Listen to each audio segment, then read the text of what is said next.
Peace, family. What's good? What's good? Welcome to the RPGM podcast, where we focus on reprogramming your mind so that you can live the life that you want. Today, we have a bunch of topics, right? We're gonna talk about a handful of things that I really enjoy talking about. Matter of fact, everything on here is what I like talking about, right? We're gonna be talking about obesity, number one, more specifically, obesity in the music industry, which is gonna trigger a lot of people. Sorry, that's just what I do, right? And the pressure of expectations, right? We're just gonna go there. We're gonna go there. We're gonna go deep. I'm feeling good about it. Just stay tuned. Make sure you like and share and participate. Throw your comments in there. Throw those questions in there. Matter of fact, the more questions you ask, the better it's gonna be. Right. So check it out. I got something for you guys. This is the quote for the day. I'm gonna read it to you guys. I have to read it to myself like 3 or 4 times. Right. Oh, you got the graphics playing?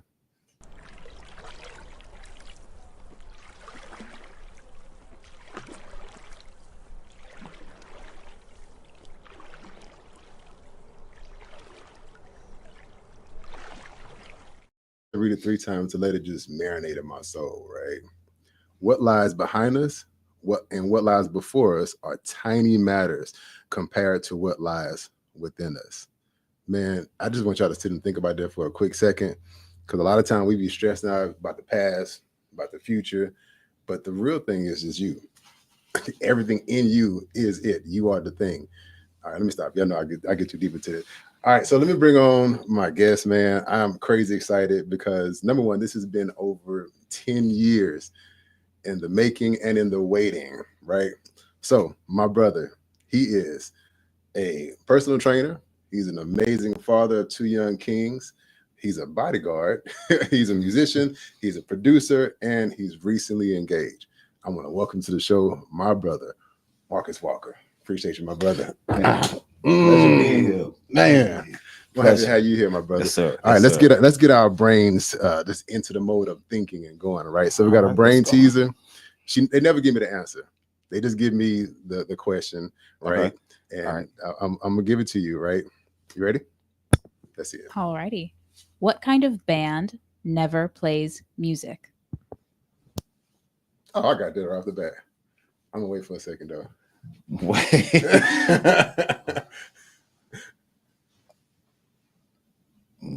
Yeah, no, come on, bro. Come on, man. Wait.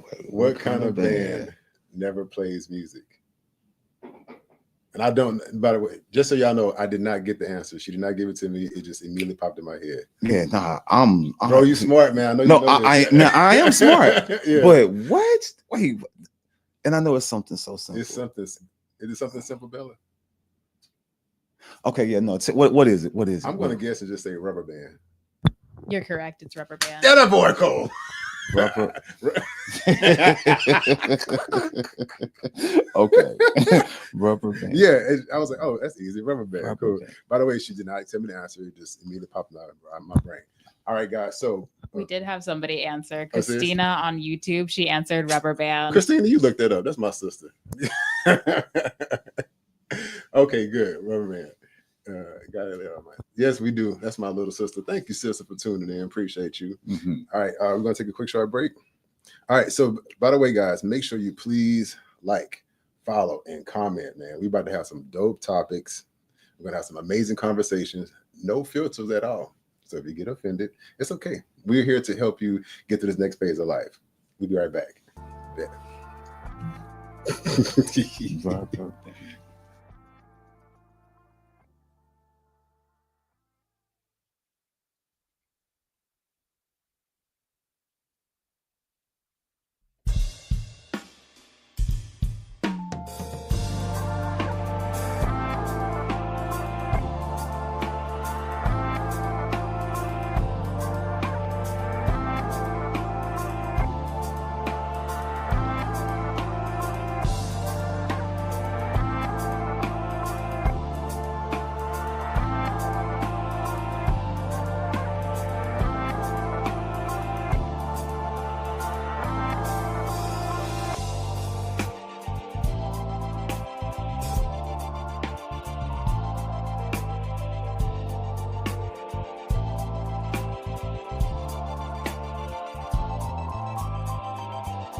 Peace, everybody. We are back and we about to tap in just a little bit. But before we do, we have a fun segment we like to call Rhythm and Real Talk, whereas we pick a song or something that resonated with you the day or in life in general that it means something to you. What does it mean to you? How did it affect your life? So my song is Confidence by, I think it's called Ocean Valley. It's all about confidence. But actually, I found a song on it was a TikTok sped up version. And I was like, let me find a real version. The real version is dope. Really? It's a European band, right?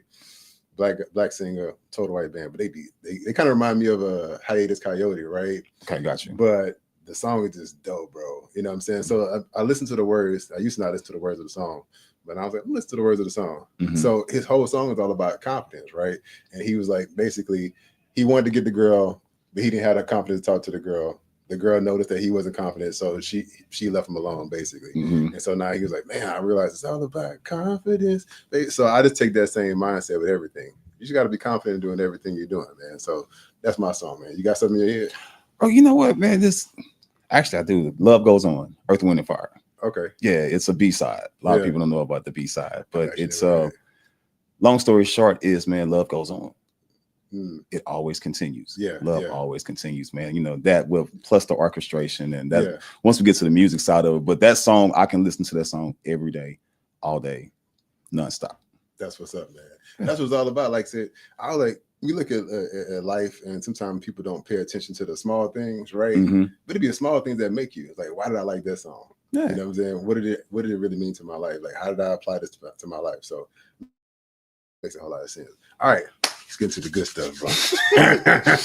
All right, this is what we're here for. Yeah, man. Okay. So, bro, like, not only has this been a long time coming, right? Right. And I would say that I was attracted to you because we had a similar story, right? He was overweight at one point, right? You became a personal trainer, and bro, like over the past 10 years, man, I was like, bro, I've seen you just like grow in every single way, right? Yeah. And we ain't gonna give y'all everything, but I'm gonna tell you your own personal story, man. So let's just start right there. Like, let's start with the most relevant thing. Like, when you were overweight, what made you change? What was your like aha moment? Let me just. That was easy. Yeah. His name is Maddox Alex Walker, my son, my second son. Yeah. So August 14, 2011. Yeah. He entered the world. The following day, I went to the gym. Yeah. Yeah, because at that moment there, I have two kids. Right. Either I can be their superhero or somebody else can be their superhero. Either I can tell them to go outside and play, or either I can go outside and play. So being 305 pounds, that was my max, being 305. Yeah. I'm not going outside. We're not going to play. Right. So I have two boys. Yeah. This is the example. So yeah, it was August 15th. So would you say like that was the the expectation that you set for yourself? Like everything you said was just so key, and I wish a lot of people would just look at something as simple as I can't go wrong with my kids because I'm overweight. You know what I'm saying?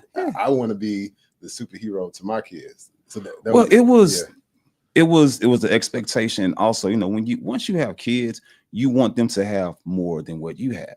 It doesn't mean necessarily money. You just want them to have more of it. Yeah, I wanted y'all to have that in shape father. My dad, he's in shape, but I wanted y'all to have this for myself. Yeah.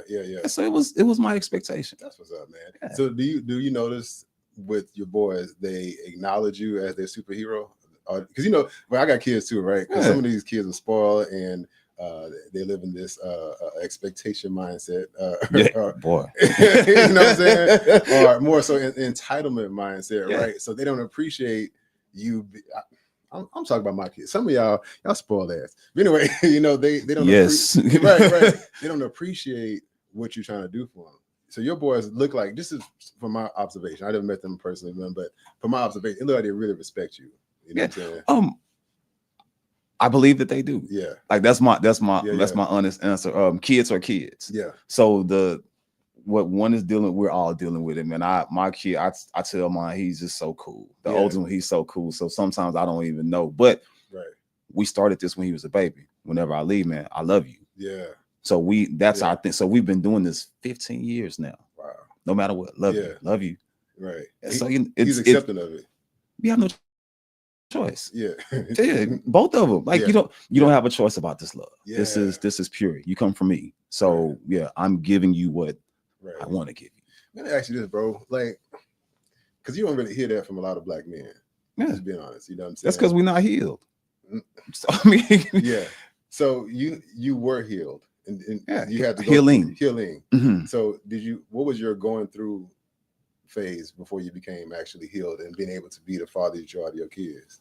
So being a father throughout my journey was the easy part. Okay. It was just it was a thing that I knew no matter what, this had to be done. No matter what I have going on, whatever this organized chaos over here, I have to be a father. Right. Everything stops when it comes to being a father. So that's what I did. Yeah, that's amazing, man. So let me ask you this, bro. Like, what would you say? And this is brothers talking, man. Yeah. This is something I want us to start doing, man. It's really holding each other accountable, right? Mm-hmm. Like, what would you say to the man who isn't being the ideal father to their kids? Like, how would you actually encourage him? Matter of fact, how would you coach him and tell him? First of all, he needs the truth.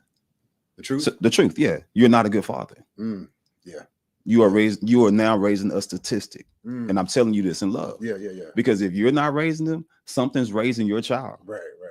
Most likely it's going to be a video game. Yeah. Most likely it's going to be GTA. Whatever you feed the mind, you will become. Yeah. So you're being a terrible father. Let's start there. But I love you. Yeah. You see, and so you have to balance it. As black men, we have to talk to each other like that. No one's holding you accountable. That's why you're a bad father. People could be fussing at you, but no one is holding you to the fire. Yeah. Starting with the truth. Yeah. And what's next? So so now we're here. Now we're in this ugly phase. Yeah. All right. So what do we do? How do we make it better? Okay, cool. How do you even know how to love? God. Do you know how to love? Yeah. Right. Obviously you don't. Right. You're not around people that love because you are a product of your environment. Right. So what you're doing now, we have to figure out that this is a generational curse. Now we gotta cut it here. Right. Because what you've been taught got you here. Yeah. And you're not a good father. Right. What do we do? Let me ask you a question right quick, man. Don't lose your thought, bro, because I have a theory when it comes down to generational curses. Okay. Right? Yeah. You know, we say generational curses as if it's really some witchcraft that's over you. You know what I'm saying? People say it like that. I'm like, I don't believe it's a generational curse. I believe it's generational habits. It is. Right. It's passed down. The habit is passed down. Yeah. Right. Yeah. So when it looks like we can't break this curse, it's like break the habit. You know what I'm saying? It's simple. Right. So for the man, like you said, he does, let's circle back, because you said he doesn't know how to love because his environment wasn't conducive to loving and growth. Like, how would you, I consider you to be a professional, right, at what you do. And it has nothing to do with titles and certification license. If you're a good father, you have experience that makes you a professional, right? Like, how do you take that guy from a place who doesn't know what love is and help him to experience it and tell him this is how you need to start? Like, how after all of that, man, after that, I'm gonna love on him. Okay. So now I'm gonna show him love. Yeah. And so then we're just gonna talk about it. That's the best way to get to a black man. Just talk about it. Yeah. If you really think about it, we don't have a place to talk. That's true. Why do you think that is, though, bro? Look at society. Yeah. It's what we're supposed to do and what we're not supposed to do. Right. Like, we can't just go hang out and just go talk. Right. Those are girls' nights. You see what I'm saying? But that's what society has done. Yeah. Right. So we don't have a place. And then you also have to think about it. A lot of us was raised to be men. To be a man is to be strong. To be strong is not to cry. Right. So now you have this suppressed energy over here and you don't know what to do with it. So this little boy that's inside of this 35-plus-year-old man is screaming for help, and you don't know what. Now you pop your top. That makes a lot of sense, bro. So we got to break all of these habits here. So cool. So tell me good things about your son. Tell me what do you like about your son. Yeah. Because if you don't know how to love, then you don't even know what you like about your son. So would you make it to where they have to identify with a type of love to help them, like, because obviously, like I said, they don't get it. They don't have it. We can't even get into type of loves yet. Yeah. We at the bottom. Yeah. We just got to understand love, period. We can't even, I wouldn't even subdivide love. Like, let's just talk about, hey, it's just love. Yeah. It feels good. Matter of fact, give me a hug. Do you hug your son? I hug mine. Yeah. Right now. Yeah. And if I feel like I might just kiss you on your head. Yeah. I saw that one video. I don't know if you surprised him at the house. He had his back on. Yeah. Bro, he looked like he was like genuinely happy. I was like, man, that's the one video that I can't watch too much without crying. Really? Yeah. Because I can feel it, because it was him. Now his demeanor, he's very calm. Yeah, he's always chill. He's always chill. So to see him, because they in New Orleans now. Okay. Yeah. So to drive out there and surprise me, that was top. Man. So man, I would tell that man, I would show him how to love. Write down things, like write it down, look at it. People be surprised if you write stuff down, just look at it. Right. You're looking back at it. You're getting it out of here. You got to free up the mind space. True. To get better, you got to clear up it's a lot of brain fog. Right. Clear Let's go a little bit deeper than that too, though, man. Because I've learned even with life coaching and psychology, different things like that, people are very uncomfortable with their internal thoughts. So if you tell them to write it down, right, and they see it and they don't like it, and they just, for lack of deeper terms, crash out, right? How do you handle stuff like that? Let them crash. Okay. Yeah, crash. So now we here. So so now we have a feeling. Yeah. All right. Yeah. Okay. So this makes you feel why? Why did that make you do that? Right. It's the law of cause and effect. Cause and effect. Yeah. Yeah. You wrote this. We said something. What happened? Right. Talk. Yeah. So now you got to talk to the little boy. Right. Woo, told y'all. You see? So now the father has become the son. Yeah. So as a black man that's healed, it's almost a father instinct. So now let me love on the little boy that's in you to teach you how to love on him.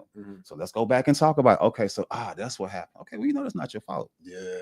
You know it's okay. Man. Yeah. Let's fast forward to some of the more complicated people, like the elders. You know, and by the way, y'all, we respect our people. This is really all about us growing, like as we're talking right now. This is brotherly love, this is communication, this is what we trying to promote to people, man. Like we really just sitting and talking. We exposing stuff, which is what you should do, right? Let's say you got some old heads, like lack of a deeper age in terms, you know what I'm saying? We know old age. You know, they just stuck in their ways. Very. And they can't see how to love undergo. They still stuck in the I'm a man, I gotta no, it just is what it is mindset, right? They don't have the respect of their grown kids. Oh man. Okay. Yeah. As a grown man, how would you help the old head who looks, because they got some old heads who respect you, right? Yeah, absolutely. Yeah. How do you talk to that person? The old head who just like, you know for a fact they're stubborn. And we know them, right? So you got two ways to deal with that. And so this is you can help them, or you can remove that energy from you. Yeah. But that also takes your journey here. You see what I'm saying? But to help them, the elders are tough, man, because the elders, like you say, they're set in their ways. Right. I've come the most effective way, and me and my father, we would have strong debates. Really? Strong, very strong. Yeah, I would present them with information because they're older. So now I have to show. I have to give you the information. I got to show you, hey man, so this is what it says. Yeah. Right here. Like, this is not what I'm hearing. Like versus someone younger than me, I can kind of put the arm around and like, let me guide. I can't guide this old head over here. Right. Now, my life, though, how I live my life, he can see it. Right. So that's an example. But hey, man, listen. Hey, these are the things that I've studied. Right. But I'm showing you. Yeah. And that's where that patience comes in. That too. Oh, man. Patience. Yeah. Yeah. You got something like about to say? I wanted to hop in with actually a question that I have. Why do you think that older people are so stuck in their ways? Is it an insecurity that they have that's been built in? Is it society that built it into them? Why are they so stuck? And I want to hear answers from both of you on that one. I'll let you finish it. My immediate response is, again, one thing you said that was very, very relevant is information, number one. Yeah. Right. If you're not exposed to others and a free thinking mindset, but you're just being programmed to be like this, A, B, C, that's just the way it is. You don't know no different. That's why your environment is such a big deal, right? If all you see is quote unquote stoic men. Matter of fact, I talked about this yesterday, and this is really deep too, because some of the old heads, they were stuck in their ways, but they were shitty dads and shitty husbands. Yes. Right? Yes. But they went to work and provided, so they were considered to be good. Yeah. Right? So they're stuck in that old way of thinking. I went to work. I paid the bills. Yeah, but what else are you doing? Right? So the program, that's why my company's called Reprogram for a reason. It's like, now you got to reprogram your mind to live the life that you deserve and want, right? Right. So the reason why they can't get out of it, number one, they don't want to. they don't want to get out of the stuck mindset, right? Number two, they're afraid of being exposed for what they're not. That's a bigger thing. It's like, no, you realize you was a shitty father for the past 20 years. You was a horrible husband for the past. And just imagine somebody in their 50s and 60s, and you telling them, yeah, you did good, but you want the best version for yourself and for your kids and for your wife. So I would say stuck in their ways, and they're scared to be exposed. That's my two. Yeah, that's that wraps it up. Yeah, really, because I mean, it's for elders, man. It's almost like a rite of passage. Like, I've lived this long, so there's nothing that you really can tell me. Man, elaborate on that. That's good. Yeah, it is. I mean, I've just been here. Yeah. So yeah, you're right. You've been here. You've experienced things, but are they the right experiences? Right. Are you where you want to be in life? Right. And if you're not, then we really should think about changing something. Like, just because you're old, that means nothing. There are a bunch of old fools out here. Yeah, literally. Yeah. And you can consider yourself an elder, but like, we have to remove that. Like, that title needs to be readjusted. To me, like, you have to earn to be an elder. That part. Yeah. Age don't make you an elder. That's good. Age does not give you the title of endearment. And does not give you the liberty. That's a different level. I mean, we're older, so we respect our elders, right?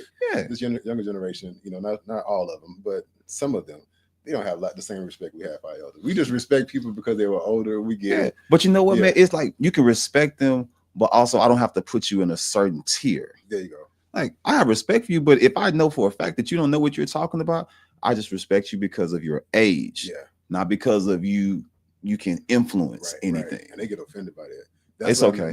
Listen, people that get offended, I always tell them, I love you. I'm sorry. No, I apologize because I'm not sorry. There you go.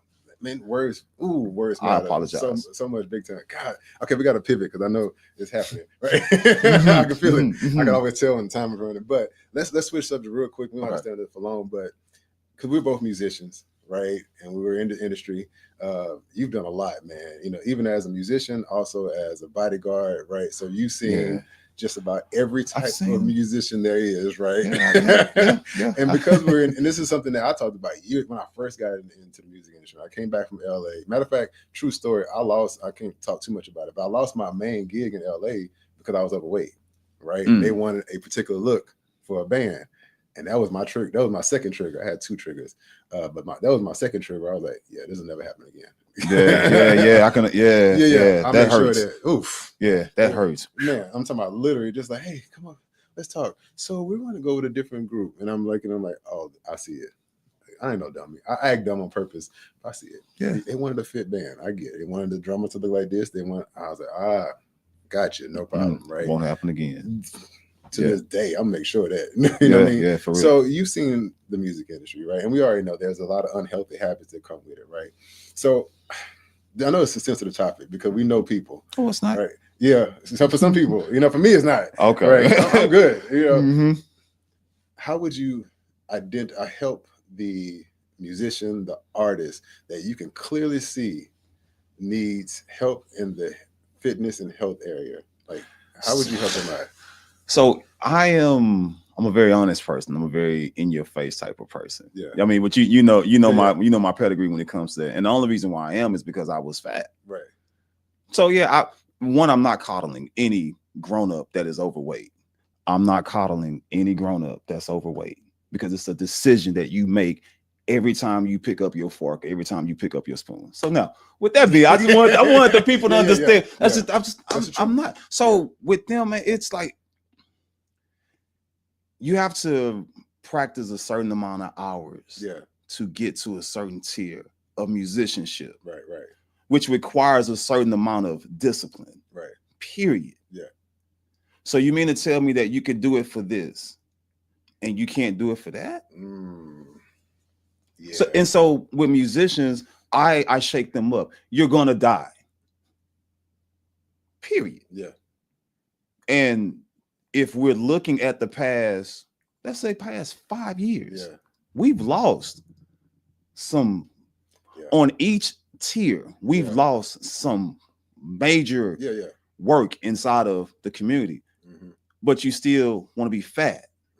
So even though you're sad, you're not sad. You're looking for attention. Oh, say it one more time. Yeah, you're not sad. You're looking for attention. You're looking for the picture so that you can post, oh, this was my bro. But what are you doing that's different? Wow. These musicians are dying because of heart conditions. Yeah. Like, say that out loud. Yeah, yeah. It's a heart condition. Yeah. Cardio. And if you're feeding yourself this trash, you're slowing down your blood. You're clogging your arteries, which pumps the blood. So why should I feel sorry for you? Why? I smoked 2 packs of cigarettes every day when I was overweight. Yeah. Whataburger was my friend all the time. Yeah. Okay, cool. I made a decision. Did I miss it? Yes. Yeah, I missed all of it. It's not, but there's a bigger goal. I wanted to live. So what musicians, what are we doing? Y'all just want to live this short amount of time and have this, or y'all want to actually like live? Yeah. Like we have to change for the younger generation. They're very sensitive. And we got to talk about us and our generation, how we created these sensitive little boys. Because we did it. Yeah, that's true. We did it. Yeah. Yeah. And to y'all, I'm sorry. But now I'm here to help. Yeah, there's no need to be sensitive. Yeah. You're fat. You're going to die. Right. Good. I got something. Yeah, I have another question. Is there a large commonality between being a musician and being obese or overweight? Because I think a lot of us, when we think of like the lifestyle and the negative impacts on your health when it comes to being a musician or like in Hollywood in the entertainment industry, we think of drinking and partying and drugs, but not a lot of like overeating or being obese. So is that really a big problem when it comes to that? It's definitely a problem. I'm going to say one thing. I want you to literally bring this joker home, because I know for a fact, I'm gonna give it the easy part. I want you to bring it home with the hard stuff. But the easy answer to that is most musicians are creative people. We're using that creative outlet to distract ourselves from the real issue, right? Yeah. I play drums good. I play piano good. I'm hanging out with such and such. That's a distraction from the real issue, right? And I realize the further, and especially if you're talented and you get that big gig or whatever, it's easy to distract yourself. Very, very easy to distract yourself. So that's my quick answer. I know you got a deep one, but that's it. You know, it's a distraction. The problem is that we're just not accountable. So like creators, we stay up at nighttime. We stay up late. So there's nothing open. So why not prepare? If you about to go on tour, you're gonna prepare. Thanks. So if you know that your day is consistent of you going to the studio 8 o'clock at nighttime, why aren't you preparing throughout the night? Well, I'm gonna just stop over here and grab something. Grab what? You got 2 options. You got the corner store, you got Whataburger. Yeah, and Jack in the Box. And then you're gonna go lay down because now you're sleepy. So now you're taking 1,700 calories on a low day of a meal, which you're not supposed to have that much in a meal unless you're bulking. To have that and go lay down. And you're doing this year after year. And so then when you do get up, now you're tired. So now what do you gotta do? Now you have a Red Bull. So now you race your heart. Now you're here. Yeah. Then you eat. Matter of fact, because the caffeine is in you, now we get to talk about the fitness part of it. Now you don't have appetite. There you go. So now you're ripping and running all day. Now you're eating candy. So then when you do eat again, oh man, it's late. Right. Pause right quick. So I don't lose your thought, please, because I want people to realize that you said something that was very, very pivotal and key. Caffeine suppresses appetite. You're not hungry, right? So can you just elaborate just for a quick second on that part? Because most people don't get that part. Okay. Yeah. So the fitness side of it is like when you take caffeine, man, caffeine jolts you. So it has you up. It has you moving. So the last thing you're thinking about is it's going to suppress your appetite every time. So you no, don't do it. Yeah, you'll go hours and be like, I'm not even hungry. Of course, you had and guess what? You're not even thirsty. So now you're depriving your body of water because this caffeine and this sugar has overloaded your bloodstream. Right. Yeah. Now you'll drink juice, but you won't drink water. And y'all need to stop that.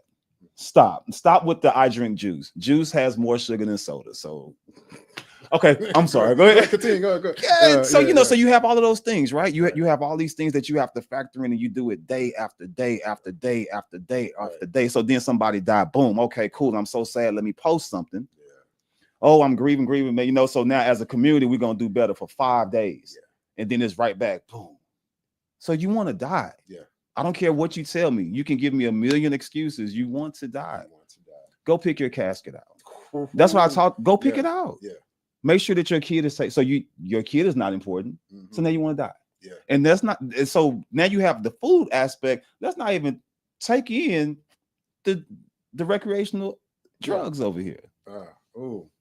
So we're gonna pause right quick because it's going somewhere, because you said something else. You know, the lifestyle that comes with being a musician. You know, smoking, drinking. You know, staying up late night, the late night party, all of that, right? So all of that lifestyle is illusion and delusion. Yes, right. 1000%. It's an illusion because it's not real. Number one, it's delusion because you actually think you're doing something. You ain't doing nothing but destroying yourself. Like you said, you want to kill yourself. And here's the kicker to that. And we're gonna talk about this. We got to just go and jump into it because we're talking about bettering ourselves, right? And this is my personal perspective, but I've experienced it, and I personally believe that 80% of musicians are broke. Yes. They literally don't have the money to fund the fake lifestyle they have, which is why I told a guy a long time ago, I said, bro, he said, man, you've been having a drum set for a while. I had a PDP concept kit, bunch of something. I kept it joking for a long time. I said, let me tell you why. Because, bro, it makes no sense for me to buy a whole bunch of equipment. I ain't got no money in my bank. Like, you have all the gear, bro. Why would I buy a $300 cymbal? I don't have $300 in my bank. I'm gonna wear this joke out, you know, until it's over with, right? Yeah. So the whole perception of, oh, I got it. I know for a fact that doggone, what's the latest keyboard? I think you got the Nord. Yeah, you got the Nord. That joker was like $5 grand, something like that. Grand. So you spending $5 grand, but you ain't got $5 grand in your bank, you know, and you living that lifestyle up all night. And you hoping that you get the big gig, right? So all I want to say is this, like you said, you don't care about yourself. Yeah. You don't care about yourself enough. So let's talk to the person, the musician who wants to do better and doesn't know where to start at. Okay, cool. So now we got options. Yeah. You want to do better. So now you have to change your paradigm, change your life. One of my favorite, Bob Proctor. I love Bob. Yeah. Shout out to Bob. Yeah. Yeah. So now same time of day, same things moving. Okay, so what can we do different? Yeah. Okay, so now we can meal prep. Yeah, y'all like to buy all these bags and carry everything in. So now you have a meal prep bag. Now you have your snacks. Now you have your things. And guess what? They're gonna laugh. Let them laugh. I always do. Yeah. That's. I'd be like, okay. Yeah. Well, you know, I can't tell you what I tell them at the time, but you know, so let them laugh, but understand that now that you're on this path here, right? Yeah, it's going to be uncomfortable. It's going to be uncomfortable for this. I used to tell them 3-6-9 every 3 weeks. Watch something change, but you got to go. Yeah, you got to go through this. You got to go through it. So understand that while you're changing, it's going to be uncomfortable. So that's the musicians that I like to talk to. Like, hey, just keep doing it. Keep doing it. You couldn't play as soon as you sat down. Right. You kept doing it. So yeah, you gotta eat like this over and over and over. And no, you don't have to eat like you're about to go on a competition. Yeah, bodybuilding show. No, you gotta do that. Yeah. Keep a balance. Yes. Keep a balance. So you know, man, you killing this thing. Let me ask you this question. Do you think that obviously people respect you, they love the person that you are, right? You have a lot to offer, right? Do you think that you got certain gigs because of, I'm just call a spade, like your appearance, right? You think being fit has a lot to do with you getting the gigs you got now? There were some that I knew exactly what it was. I'm like, oh, okay, all right. Yeah. What do you mean? So there was a couple of gigs that I played, and I played a different instrument, and it was like, when I looked around, it's like, okay, so this is kind of what we're looking for. And I looked at the band, I said, okay, all right, you know. So it was more, if the whole band is fitting, we're all kind of wearing like tight shirts or a couple of buttons down a little bit. That's what they wanted. Yeah. So it does make a difference. Yeah. But honestly, even outside of the ones that I know, but like your physical appearance makes a difference in life. Yes. Like we got to talk about that. Like musicians, like you look slouchy. You're slouchy. How can I respect you as a man? Yeah. When you look like that. Say it one more time. Yeah, you're slouchy. Yeah. You're slunched over. You have bad posture. So then when I do meet you, you don't even know how to shake hands. Yeah, you don't even know how to look me in my eyes. Yeah. So that's another thing that we have to unpackage. Like, So what would you say the top? God, there's so much to do. What would you say the top 3 things that musicians should do to make themselves more appealing to the industry to be better?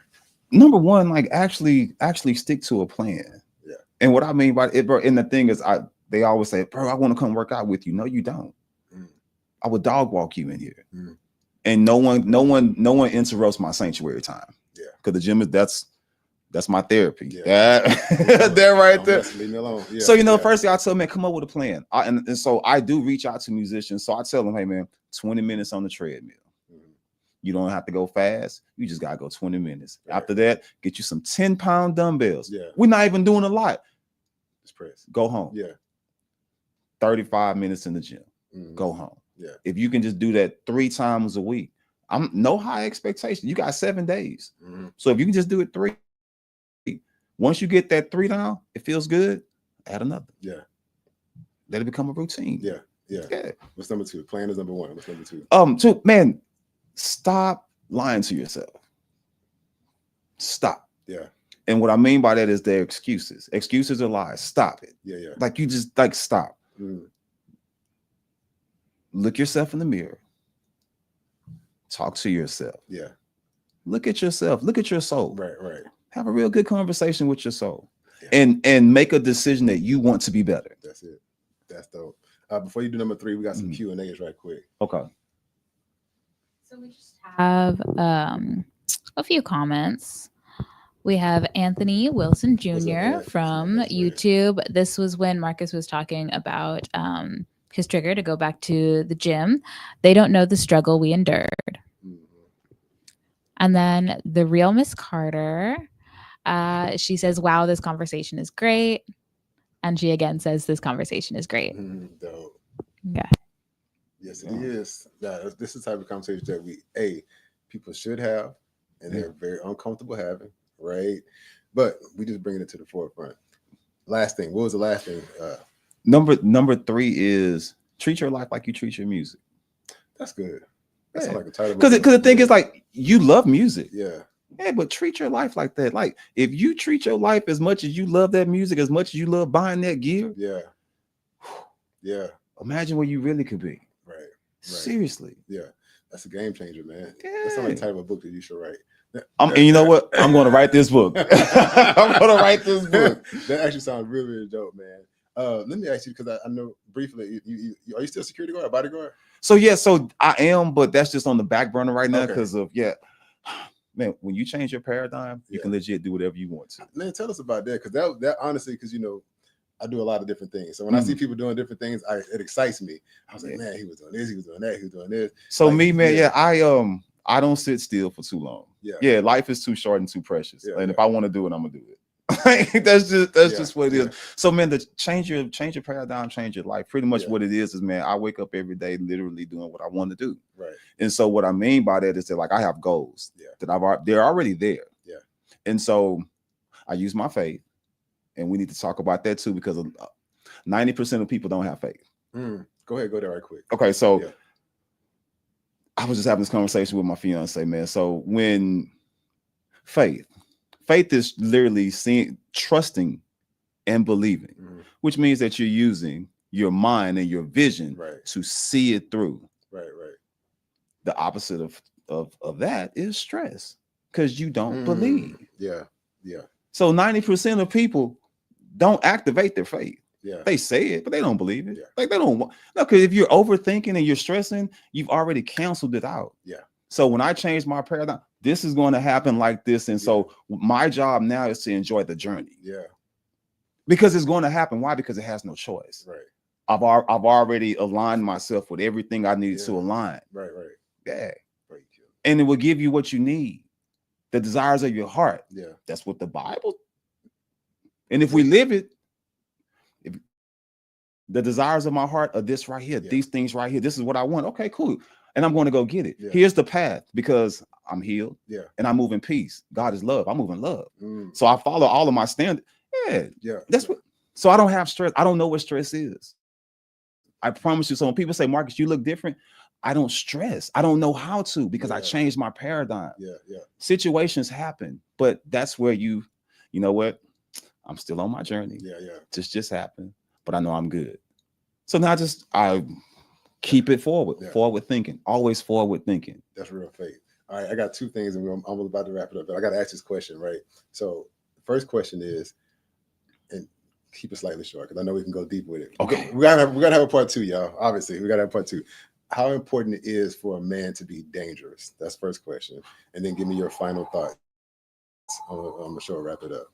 It is so. It is very important. Yeah. Like you, but be calm. Yeah, like me, like I'm a dangerous person. Yeah, I am, but it's no need to be chaotic. Right. Yeah. When you learn to be patient and you really know who you are. Yeah. And you live in who you are. Right. You live in your kingdom. Yeah. You live as a king. And if you apply certain principles from the Bible, you know who you are. Yeah. And what I mean by that is Jesus said it twice in the Bible. I didn't say this. Jesus said it twice, that we are gods. We are children of the Most High. Yeah. I am not your supreme deity. I know that. Yeah. But if I'm a direct descendant from God, yeah, that makes I have God powers. I can get a woman pregnant. Yeah. If I get cut, I can heal it. Yeah. I have God powers. Yeah. So when you move in that realm, it's different. Yeah, it's different. You don't have to be chaotic dangerous. Because the thing is, like, I worked so hard for this piece. Yeah. And I've done the groundwork. So like you gotta do the groundwork at the bottom. Yeah. So I've done the groundwork. So I know how hard I can fight. Yeah. I know where I'm willing to go. Yeah. But because I've obtained this peace, I've obtained so much God. It's like I don't have to. That's real. We talk about the peace that passes all understanding. People don't get it. No, all right, we got to stop. But give us your final thoughts for today. God, man. We got to have a part two. we got to have a part. Man, final thoughts for the day, man. For the musicians, number one, I love you. We love you. Stop. Just honestly, like, you have to stop and really understand that this eating is a problem. It is slowing your life. Actually, no, it's speeding you up to the death. That's just what it is. But also understand that it's a mental thing as well. You have to change. You have to reprogram. You got to reprogram. You have to reprogram the thinking, the mind. It is important. And man, just understand, that we're out here. Like you have brothers like me, you have brothers like Ricky, man. Thank you so much for having me on here, man. That's out here that are willing to listen. Black men, go talk. Yeah. Find someone to talk to. If not, hit me. I will listen. Speaking of hitting you, man, where can we find you at? You can find me on social media, man. Marcus_Walker_page at Instagram. You can find me on Facebook. It's just Marcus Walker, man. Come along, follow me, enjoy the journey. If you want to, you can join the Chubby Gang. Shout out to my Chubbies. I talk about them every morning. So the Chubby movement is real quick. So the Chubby movement is, I start off one morning saying, "Good morning, Chubbies," and it's not offensive. But if you are offended, then guess what? Then I'm talking to you, and all I'm asking people is to just go get active. 10 sit-ups is what I've been asking for, or up to 10. So where a lot of people have been offended, a lot of people have been sending me videos. Somebody, I got 1, I got 2. Wow. Keep going. So I took the word Chubbies, and it's not offensive. It's just, hey man, good morning, Chubbies. Join the gang. Man, please go follow my brother, man. Look, I keep telling y'all, like, I am not a biased person. I love to push other people, and this is one of the people I'll be like, man, go follow my brother. Thank you so much. Join the team. What do you call it, the Chubbies? The Chubbies, man. Good. Come on. I'm gonna do it too. I'm a Chubby. So listen, join the Chubbies, man. But oh god, I hate that we had to stop. But thank you guys so much for tuning in. Make sure you share, like, and follow. If you need any more advice, please reach out to me or to Marcus. We are definitely here to help, and we will see you guys next week. We got the next. All right, man. Peace, my brother. Thank you, man. Stop.